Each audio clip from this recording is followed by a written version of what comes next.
Ayan, dito sa ano namin, narinig ko may mga parang nagko-construction na dito sa area namin. And rinig na dito sa ano sa room. So ganito sila mag-construction ng kalsada. Grabe talaga sila nagko-construction. And ang dami nila.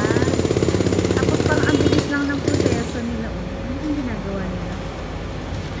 Ayan, oh, ang galing. Ayan sila, oh. Ang dami nila.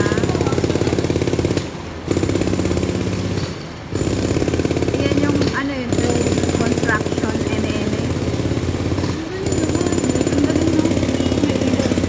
May ilaw-ilaw pa yun. Ang dami nila, oh. So, dito sa Japan, first time talaga namin makakita ng nagtatrabaho sa gabi, lalong-lalo na sa kalsada. Ayun, oh. Bukas okay na yan. May ano na dyan.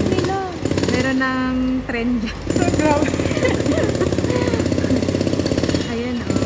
May mga ginagawa sila eh. Ayan, oh. Ayun, may hinuhukay sila. Pinabag, ano yun, inaayos nila yung mga nagkakrak na kalsada. Nadaan. Ayun, oh.